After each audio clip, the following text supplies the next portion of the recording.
Good afternoon. I'm Phil Brown, and today I have the pleasure of interviewing a longtime Wisconsin Rapids resident, John Billings. Assisting me today is Paul Gross behind the camera and Dave Engel, local city historian. So without further ado, good afternoon, John. Good afternoon. Nice to see you. Nice to see you again, too, and it's nice to carry on with a conversation where we left off last time. Right. So, just for the record, as in past interviews, we ask for your permission to use any or all of this interview for local historical purposes, and that no fee be charged for its use. Is that acceptable to you, John? Very much so. Well, thank you very much. And now with that out of the way, once again, John, let's start at the very beginning. You were born when? 1910 in Appleton, Wisconsin. In Appleton, Wisconsin. And your birth name was John Frank Billings. Yep. And the date of birth, once again? July 21st, 1910. And when you first came to Wisconsin Rapids from Appleton, I believe your father was in the railroad business? He had been as a youngster and then out a while and then back in it again. So when you moved to Wisconsin Rapids, or it was Grand Rapids At the time, where was your first home? Our first home was not a home of our own. We stayed at a railroad men's hotel. It was called the White Hotel, and it was owned and operated by a Nick White, and he had about 8 children. And they were able, he was sickly, and they were able to operate the hotel and with the family. Now, I believe that was up on the First Ward. Yeah, Bloody First. Got to get that in there. The Bloody First Ward, which is up near, is up above the... Beyond the canning factory, kind of. We use that as the break-off. Mm-hmm. And that was the Green Bay and Western Railroad. Right. And you recall the depot? Oh, yes. And anything you can talk about, well, your recollections on the depot? I think that that was a kind of a common place for us kids to get in, especially in cold weather and all. And we could gather there and discuss our plans and everything else. And then we were in a position to watch the railroad men and the trains and everything else, which was very exciting for young blades. At that time, I was like 9 or 10 years old. I believe there was a roundhouse in that area as well? Beyond the depot to the east was a roundhouse for the locomotives, and at that time they were all steam locomotives.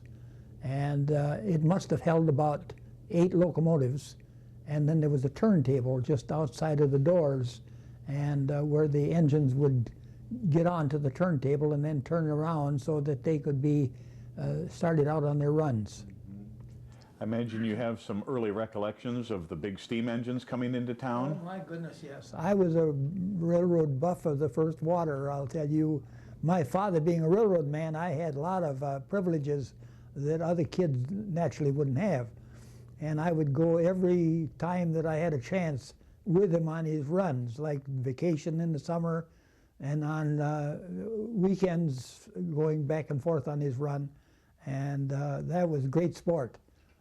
And the men were all nice to me and allowed me to ride both in the locomotive and in the caboose, so my father being a freight conductor. Mm-hmm. Mm-hmm.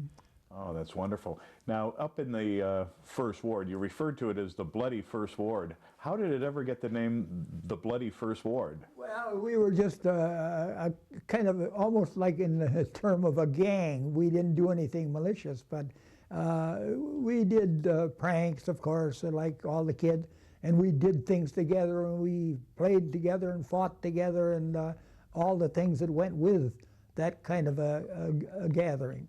And so the term was easy because we had a lot of bloody people mixed up in our crowds. Well, with all the railroad people up there, not only you stayed at the White House, but I believe some of the other homes up in that area, the Love House, for instance? Yeah. 1 block to the south from the White House was the Love House, and that was also considered a railroad men's hotel. And that was built and operated by a Mr. Thomas Love.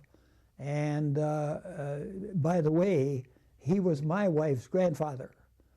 And so my wife was Hazel Love, and they were kind of the backbone of that neighborhood. And there was even a street, Love Street, named after them. And of course the hotel was called the Love House. And my father-in-law was a alderman for the First Ward, and so we had a lot of connections, First Ward-wise. Oh, wonderful. Now, anything you can tell us about Mr. Love? Well, Mr. Love was well known in our community, like I said, local politics, and also he was a very strong advocate of unions for the railroad men, which at that time, at the beginning, didn't exist on the Green Bay and Western. And it was a non-union railroad. And finally, by the endeavors of men like Peter Love, why it finally became a union railroad. So Peter Love was My father-in-law. your father-in-law, Yeah. the son of Ray Love? No, Thomas Love, Thomas Love. was the father. And Peter Love was the son. And then also with them, there were 7 more Love brothers besides Peter. And they were well known also in our area. And Ray Love remained here for many, many years, working for the Coos Paper Company. And there were other members of the Love family scattered around, but the majority of them were all railroad people. That seemed to be their liking. Now, as we start at the depot, the Green Bay and Western Depot, and we work our way south towards downtown Yeah. Wisconsin Rapids now, you were in the White House, and I believe that building is still standing? That's right. And currently it's called the Buck Rub, I believe. It's a local tavern up by the railroad tracks there. And then as we work our way south, wait, the Love House is not the... The White House is the Buck Rub. Okay, the White House. Yeah. The White House is the Buck Rub. Yeah. And that... I think maybe some mention should be made too about other things that were in that neighborhood back in these beginning years that we're talking about. For instance, there were 2 great big buildings toward the riverbank along the Green Bay and Western tracks going west. And it was a furniture factory once upon a time. And there was an individual owned it by the name of Charlie Whipperman, and he made tables and chairs, furniture. And of course, he got old and went out of business, and it later became the Latin Clothing Company and existed and operated here for a good many years.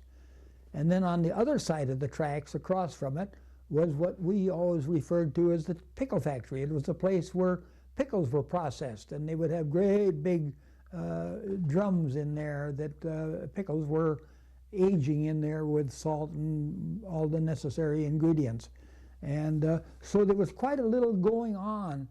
Also, just to the north of the tracks, about a block, and then turn in about a block to the right, was Preway in their beginning, Preway Stove Company. And they made, at that time, they made camping equipment. And it was called camp cook gear, that it was for traveling, camping and such as that. And they made stoves, they made ice boxes, they made lanterns, they made torches, all kinds of things of that type. And the early name of the company was Prentice Webers. Prentice Weber. And eventually became Preway. Preway. And that caught on fire, that building, that big wooden building, and it burned down. And that's when they built the building that later became Preway, which was then on the south side of the track. Oh. And remains there to this day, although it's no longer in the stove making business. Now, you mentioned the Latin Clothing Company. Yeah, well, that was a whole industry that was moved up here. They must have known about the available building, maybe could get it cheap, and they moved up here from Chicago. It was a clothing company from the Chicago area, and they brought many of their own workers along with them. And so we were introduced to a whole new type of persons that came out of the big city. A new culture?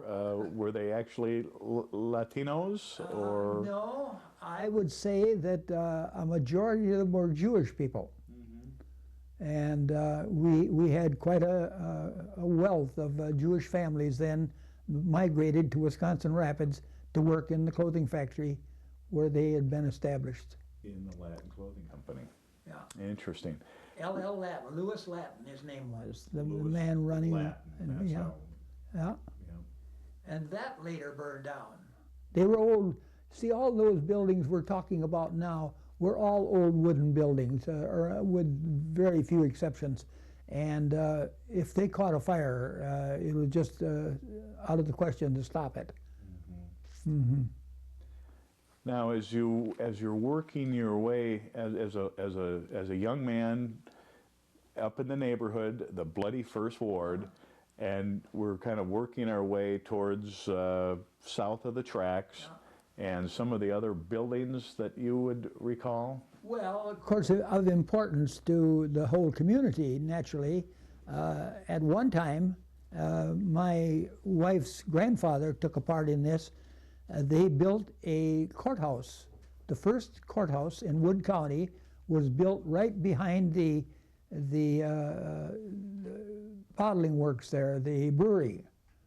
And the fact that it turned out to be too far from downtown Wisconsin Grand Rapids at that time, they no longer cared to use it, and it just disappeared finally.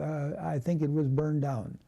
And then alongside of that was what was the brewery, the big brick building there. The Grand Rapids Brewing Company. And that operated for a good many years until Prohibition. And of course, they didn't feel then that they could compete with the big breweries from the cities. And so that was abandoned as a brewery. And then the Sampson family, well known in our community, acquired it and turned it into a canning factory.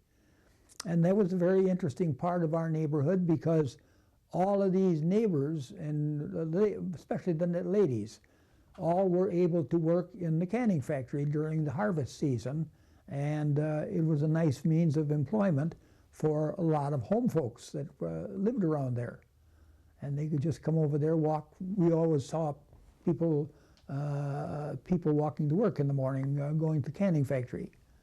And I'm wondering if how the vegetables would arrive. Would some arrive by train? Would some arrive by truck? All trucked in. All trucked Because in. practically all of the produce that was canned was trucked to the canning factory.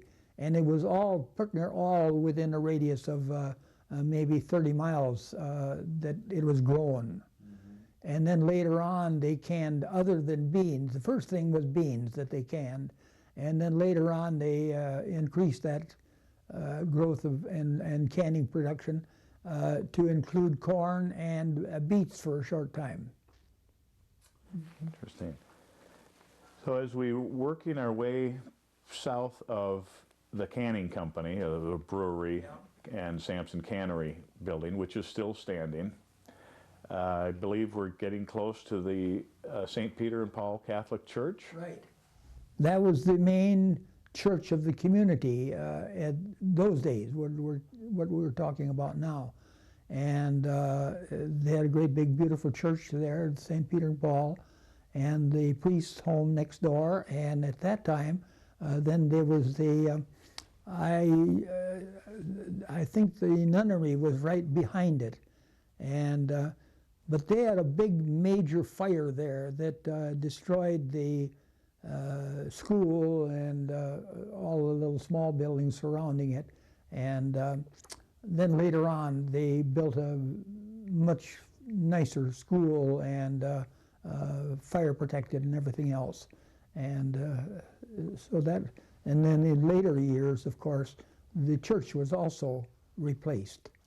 Do you remember some of the priests at St. Peter? Well, I St. Paul? remember the priests because of my wife talking about them, because after all, my wife came from a good old hard rock Irish family. Irish both sides. Irish Catholic family? Yeah, yeah. And why she changed for me, I'll never know. But anyway, pretty near all those people living around that neighborhood all belonged to that St. Peter and Paul Church. And it had a big following. And of course, at that time, we only had 2 Catholic churches in town instead of the 4 that we have today. And so people came from, all the people from Billings came to Rapids to go to St. Peter and Paul. And then all the people out east going toward Plover and Meehan, they all came into the Rapids for the Catholic Church.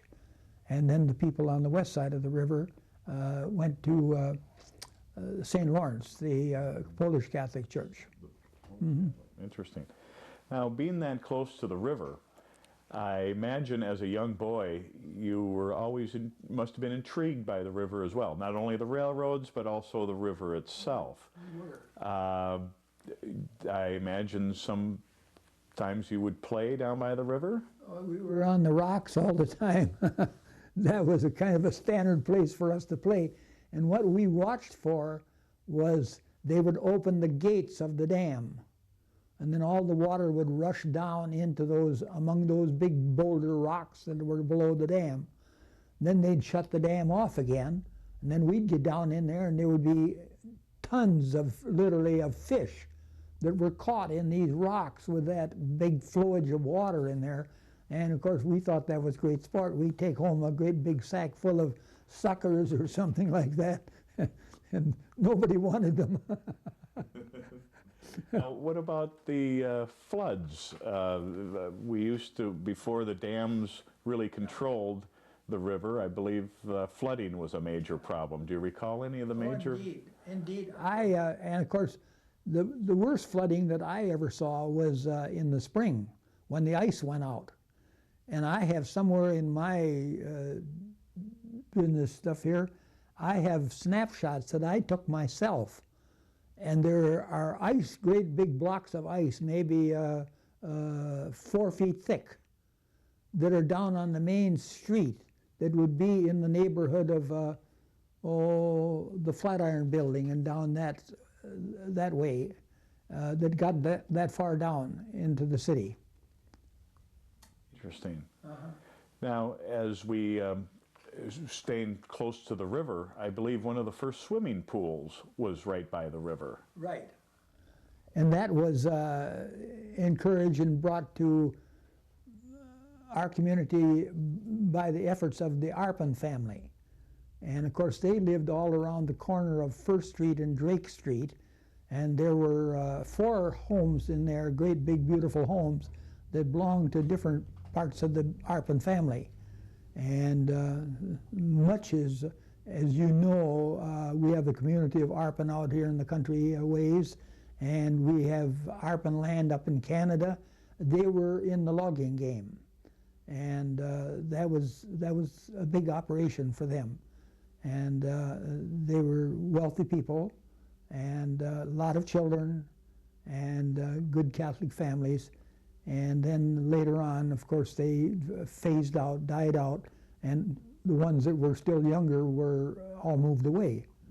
Mm-hmm. And so we lost all of the Arpin connections. And it's interesting because it reminds me of a lot of our French-Canadian ancestry here in the Wisconsin Rapids area. I imagine in that part of the city there were lots of French Canadians. There were. In fact, down toward the south side of Wisconsin Rapids, we refer to it as the south side, they used to call that Frenchtown.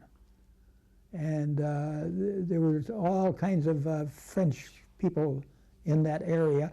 See, this was before they merged, and it was then at that time Centralia and Grand Rapids, as you know.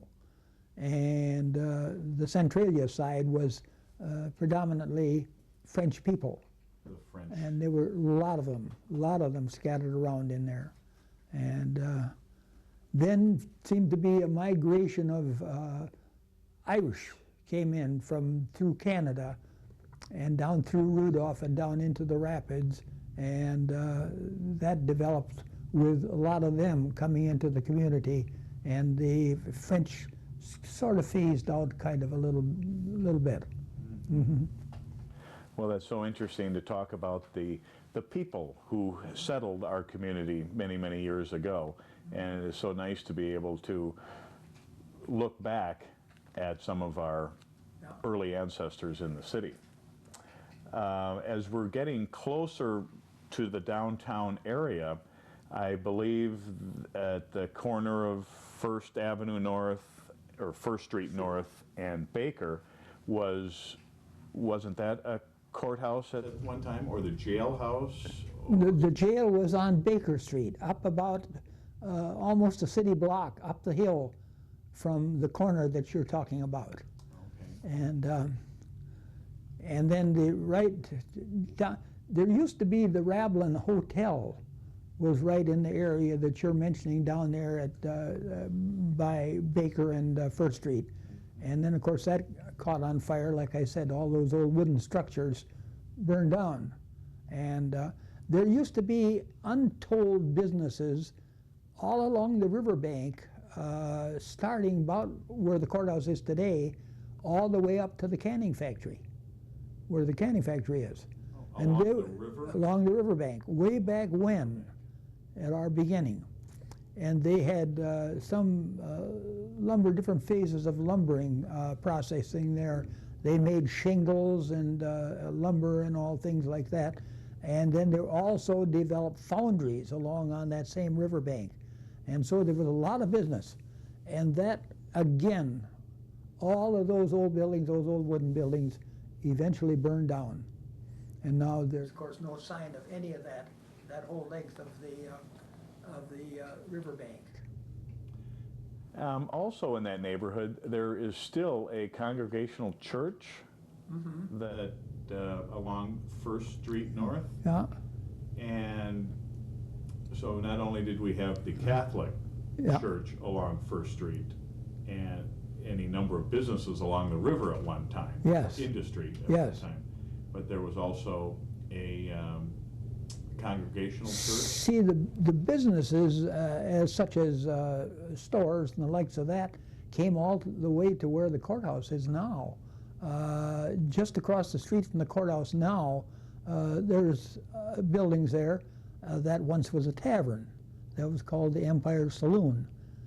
And then all the way going to the south toward the middle of town were small businesses, grocery stores and the likes of that, millinery shops of the women, and of course then this very big imposing hotel, the Hotel Witter. The Hotel Witter. And that was quite a place, I'll tell you right now. Anybody that stayed there thought they were staying in a pretty fancy place. And but all surrounding that, all on the riverbank, was solid businesses on both sides of the street. And I believe the Armory was in that neighborhood as well at one time. Any recollections of the Armory? Oh yes, the Armory was the gathering place for the young people, very much so for people like myself. After I got a little bit older and could go there, they had a hardwood floor, and that made it nice. They held dances in the Armory. They held roller skating. You could go there on the weekends, and they had music and the likes of that, and people would rent roller skates and skate. And then they also used it for our basketball games. It was a big building, and that in turn again was an old wooden structure and burned down. And yeah, and the fire department must have been they were busy back in those We days. had some big major fires. And you must have witnessed some of those Quite a number fires. of them. Quite a number of them.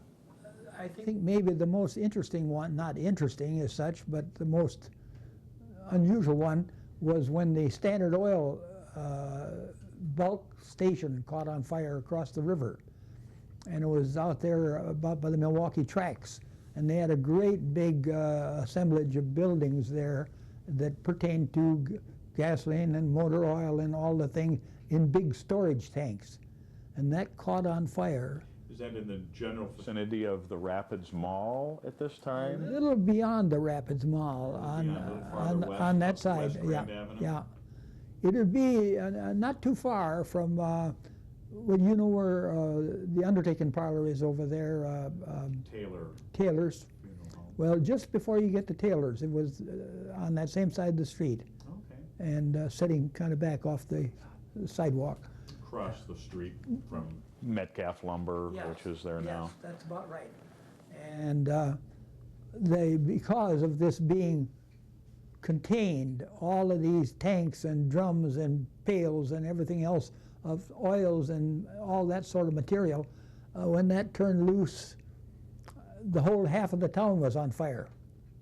And it just, every time one of these cans of oil or grease or something would get hot enough, it would explode and it would fly through the sky and land on somebody's house. And there were just countless people as we drove around. By the way, I rode with the fire chief that day. He had a little red Dodge Roadster, and they're a friend of my family's. And they were looking around for places just like I'm talking about, where to stem this fire that was just going crazy. And what was the fire chief's name at the time? August Miller. August Miller. Yeah. And their main fire station, where was that located? Across from the armory. Oh, right downtown, the Armory, Yeah, near the Hotel Witter. Yeah. Here a while ago they made it into a restaurant, but I guess it didn't survive. But that's where it was. As a matter of fact, I think that restaurant had a fire as well. I think you're right. I think that's what brought it down. Staying in that neighborhood, John, you mentioned the old jail, city jail. City Hall was located at the corner on Baker, No. I believe, and eventually a library. Well, I see what you're getting at. Yes. Yeah, the city hall and library was upstairs in the building. In the same building. Upstairs, Yeah. the T.B. Scott. And then of course they had the steeple on the building and had the big bell in it that Paul Gross resurrected and got back into town and made it known for all of us people that live here. And the Clock and Bell Tower Yeah. still stands and Yeah. still keeps very accurate time, thanks to Paul. Very much so. Now, as you go across the street, of course, you remember the old courthouse. Now, our first courthouse was up in the First Ward, the bloody First Ward. And that was a very short duration. very short duration. So the next courthouse would have been on the corner of approximately the same location as the Not current on the courthouse. corner. It would be almost where this present courthouse is, only to the farthest end of the up the hill block. So going up Baker Street Yeah. towards 8th Street. Yeah. Now, how about some of the people that you would run into downtown? And Eventually, I got to know pretty near everybody around town because of my working in the post office. in 1929. Now, as we start looking at your career in the Wisconsin Rapids Post Office, let's take an imaginary walk along with you on one of your routes. Let's say one of your favorite routes. I know you've had various routes over the years, but let's focus in on one of your favorite routes, and maybe we could spend a little time walking with you as you started your day, sorting your mail, and where we would go from there. And maybe we could take a walk down memory lane in Wisconsin Rapids in the year of your choice. I think maybe the most interesting would be the route of 1937. And that was my first route that we termed all my own. And instead of being kicked all over the group. And that route started right out of the post office. And that's the one I said I started delivering at the Episcopal Church across the road or across the street from the courthouse, and or from the Episcopal Church, and anyway, I would go up to the courthouse, right up 3rd Street, and go into the courthouse, and then I would be delivering the mail to all the separate offices that were in the building. And that's a three-story building, and there was a lot of activity in it, and a lot going on. Now, how about, for instance, as at the Episcopal Church? Do you remember the Episcopal priest at the time in 1930? The one that I remember the best, and at that time, was a Father Marcial. And he had a family. They had a home right side of the church there that was the parsonage. And he was a man well known about the community, and a nice family. And they had their home later over on Witter Street over here. And so I saw quite a little of them. And then as you would make your way to the courthouse, you probably came in touch with the judges, the county treasurer, the county clerks, every office. Where anybody was working on, you would have mail for them somewhere along the line and would go in their offices. And there was offices, well, the jail was in the basement, and there was also some activity down there from the sheriff's side. And then when you went on the 1st floor, why, then you had the general offices like the clerk and the treasurer and the register deeds and all those. And then when you went up on the next flight above, that was to do with law.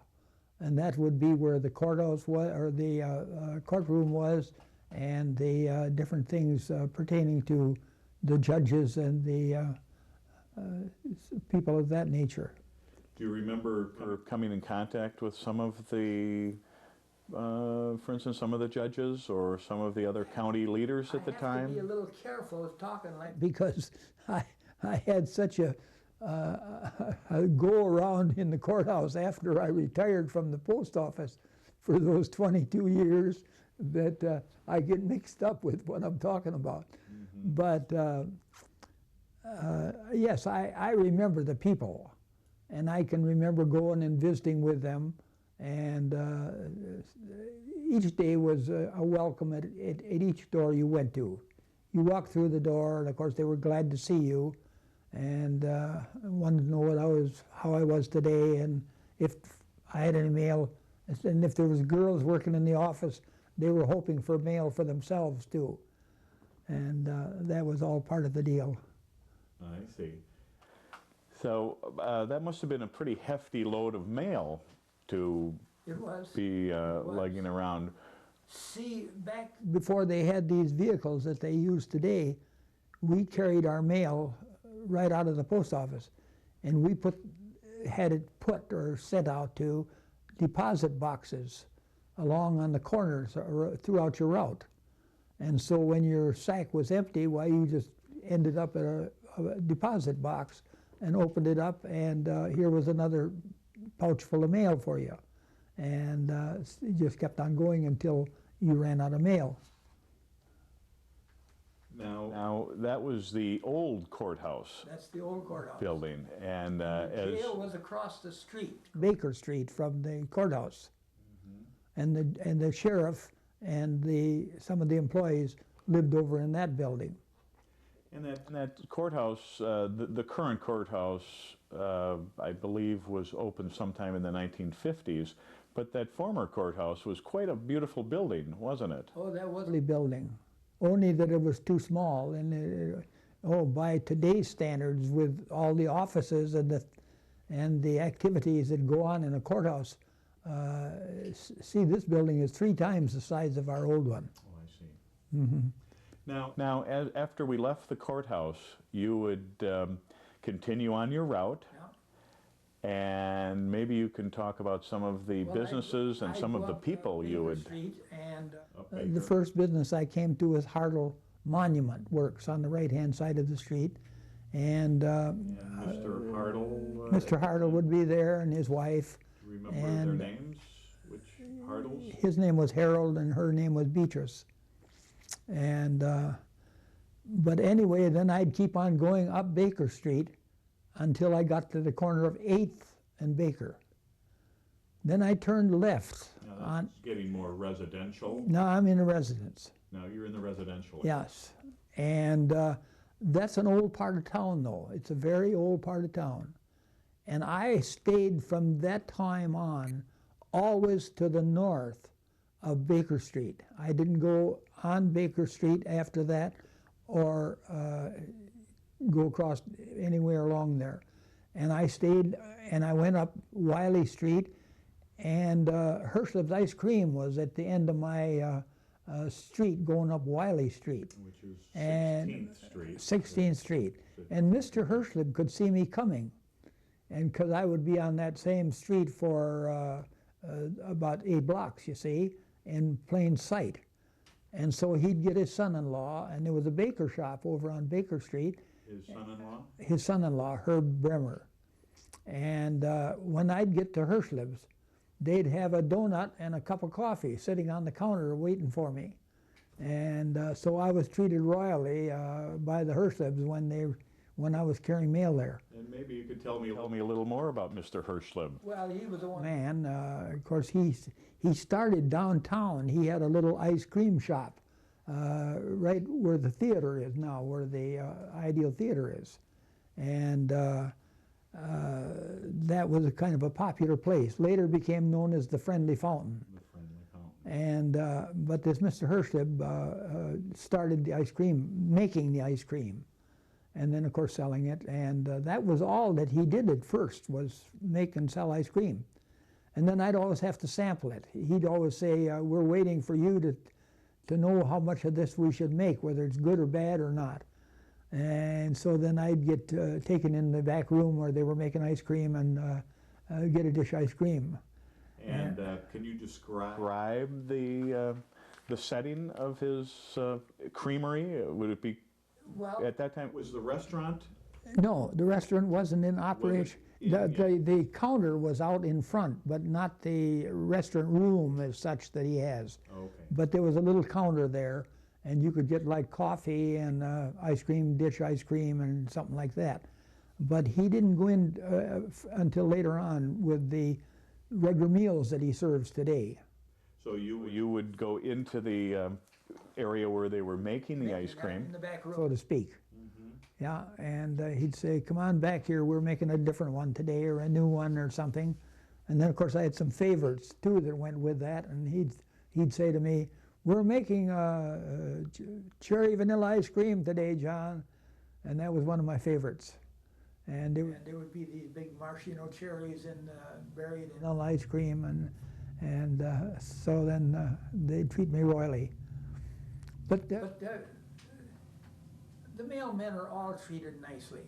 All, I think everywhere you go in the whole city of Wisconsin, well, as far as I suppose nationwide, everybody likes the mailman. It's a rare in time that they don't think a lot of their particular carrier. So after you would leave Herscleb's, then you would be heading back towards the downtown. Then I'd go to the north. Then I'd go along 16th Street over to the railroad tracks, the Green Bay and Western Railroad track. Covering your old neighborhood. Yeah, where my folks. I never lived there, but my folks did. And so anyway, I knew so many of the people there, though, and including, like you said, my dad and mother. And that was always good for a handout too, you know. If I stopped there, I'd go to the bathroom and get a drink of lemonade or whatever mother had ready for me.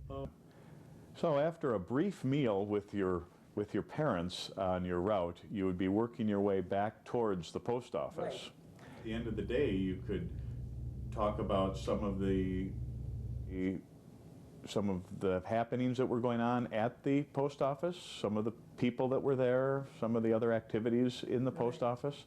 Well, we had a gathering of employees at our post office, and both in the carrier and the clerk ranks, which is all different from today's operations of mail. But we had seven city carriers. Now there's 20 some. Can you recall some of the names of your Oh, fellow city carriers? I knew them all. We had Ed Tim was a well-known man in our community. Nature-wise, he was a great proponent of all things pertaining to wildlife. We had Pete Dunnigan, who was the carrier up in the Bloody First Ward, and he was a kind of a shy fellow. He kind of went along about his business without saying too much. Then we had Shaw Hill, who was another story. No, Shaw Hill, I understand he was quite a. I understand he was quite a character. You could write a book about him. Well, let's talk a little bit about Shaw. I don't know if that should be printed. Well, let's talk about some of the fond recollections, some of the humor. Came from a very in our community. His father owned in partnership Johnson and Hill store, and I don't know. Everybody in town knew Shaw Hill. They all called, even the little kids around on the street called him Shaw, and that they said that he got that name because he'd go to church on Sunday, and the minister's name was Shaw, Reverend Shaw. And then when he'd get home, Shaw would make fun of him. So then the kids all started to call him Shaw, and that's where the name came from. Oh, I see. And, because he knew everybody and everybody knew him, he did things that are not printable, but it was a lot of fun working with him, and listening to his conversation with all the people on his route, and some of the rare episodes that we went through with him. but he could do any talk about anybody, he could, and it was all accepted. No one ever criticized him or find fault with him or anything of the kind. Everybody loves the mailman, like you said a little earlier, and Shaw Hill was definitely loved by all his. He was a different one. Constituents and his postal customers. With him every morning. He lived over here, about a block over here, and so we walked together. So I saw a lot of Shaw Hill, and then we had a man by the name of Lee Rumsey. And Lee Rumsey's house, he lived on the post office grounds. Right on the corner of the post office lot was a house. And that's where Rumsey lived. And he was late all the time to work. But that's the way that goes. But then we had a young man by the name of, a little older than me, Harold Panner, his name was. And he was a nephew of the assistant postmaster, and of course we knew him well because of the connections with the boss. And then we had a man by the name of John Podratz, who at that time had the 3rd Street route, and he used to carry from the post office, right from the post office, down to as far as the hospital. And he was well known in the community because he had the heavy mail of all the carriers in town. But he didn't want to give up that route because it was very productive. And when Christmas rolled around or any holidays, why then all of these wealthy people along 3rd Street all come forth with a nice handout for John, and that went well. And then our 7th carrier was a fellow named Alex Burmeister, and he was just the nicest older carrier that you ever wanted to know. He liked everybody, and everybody liked him, and he plodded along and never said a cross word to anybody in his life. And then, of course, those days we also had a separate parcel post carrier. And the reason being is that we didn't have UPS and Fed Express and all those kind of things that delivered parcels like we have today. And so we had enough parcel post for the whole city that we needed a man, and sometimes 2, to deliver parcel post all day long. And would that be with a vehicle? Vehicle? That would not be a foot route. That was a vehicle route. And typical government vehicle. You didn't know if it was going to run from one day to the next. But anyway, that was our carrier lineup, and then we had a crew of clerks, and in fact, it was 2 crews. Now, there's our mailman coming by the door just now. But these clerks would come in, one group of them would come in about 5 or 6 o'clock in the morning, and they would sort the incoming mail for the city and get it all to the carriers when they come to work an hour later. Then we had another crew of men that came in at noon, and eventually that was my job. I was the supervisor of outgoing mail, and it was up to my crew to see that all the mail deposited in Wisconsin Rapids got sorted in time for a train that came in about 10:30 at night. And so we had determined that all the mail should be cleaned up in Wisconsin Rapids, and we sorted it to where it should go, not just sent to Wausau like it is today. And that was a separate business or a separate part. Well, that was quite a chore. Then you had your sorters, and then you had your delivery people, Yeah. and then you were able to. See, they had those. We had what they called at the post office. We had what they called scheme examination. Yeah, Albert, and there were some great old characters that sorted them. Okay, so after the mail was sorted and the deliveries were made, you would have a number of other people at the post office. For instance, how about some of the people working the window? Well, we had a big wide window at our old post office, and there were fellows, 2 of them, that would stand there all day long and wait on you, taking packages and all the likes of that. And by the way, when we used to sell stamps through the window for somebody for the mail package, we put the stamps on ourselves, we clerks in the window.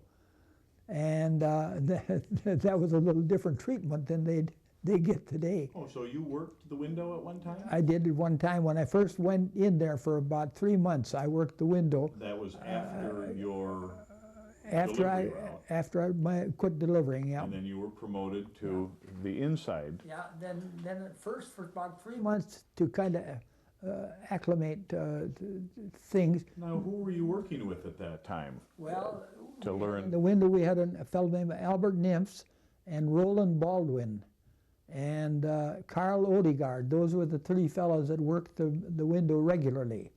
And if you asked them for any favor, they almost bit you.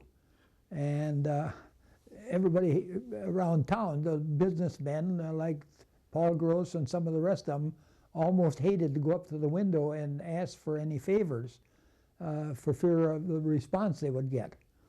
And but that all got straightened around. Well, then not too long after that, why I was advanced to supervisor of the clerks in the post office, and we ironed out some of the older men and got them in different positions and put some younger men in the position to meet the public. Meet the public. Mm-hmm. And at that time, you were probably one of the first friendly window. A funny thing, I got to tell you this. A funny thing happened. One day, a fellow businessman came up to the window and did some transaction. And when he came up to the window, I said, "Good morning." And he kind of looked at me kind of strange, and I did my little duty, sold him a stamp or 2 or something. And when he got through, I said, "Thank you." He walked about 10 steps off to the side, and he turned around, he came back to the window, and I said, "What's the matter?" He said, "Nothing. I never had anybody treat me like that before, and I just wanted to take another look at you." So you had characters around there, same as everywhere else, and experiences that kind of shock you sometimes. A man by the name of Hugh Misco, a businessman in town here, came to the window one day, and I knew him real well. And I said, "Good morning, Hugh. How are you today?" He said, "Never felt better in my life." He turned around and he walked away, and he got about 3 steps and fell dead. Oh. And do you remember Hugh Miskell? You don't. Well, you maybe knew his son Wendell in the bank. But anyway, the post office inside was interesting too. But we had a kind of a nice, fraternizing group that we don't seem to have any longer. It's gotten too difficult. And we used to have, like for instance, if somebody had a birthday, they'd say, "We'll all go over to Jackson's and we'll have a beer on so-and-so." And everybody'd go that was free. They'd all tag along, go over there, and we'd all get a glass of beer and then go on about our business or go home. And that's all lost. All that sort of thing is out of the picture now. Well, those were long days. You were there early in the morning? Depended on what crew you were with. Mm-hmm. Of course, my crew went to work at noon. With the outgoing. Yeah, mail. That was when the outgoing mail started to appear, see? And so your day would start at noon, and yes, you would be finished? I'd be at 9. At 9 o'clock yeah, at night. Yeah. And then that train was coming in at 10 something. We had to haul it over there and everything else. So one of the government vehicles would take the mail over to the train. We had a fellow hired. His name was Emil Krummerei. And he was kind of a character about town too. And so anyway, he would haul the mail transported over to the depot for train time. Well, John, it certainly has been a wonderful life here in Wisconsin Rapids area. Yes. And it is such a pleasure to be able to talk with you and to really hear firsthand what life was like back in the early days of Wisconsin Rapids.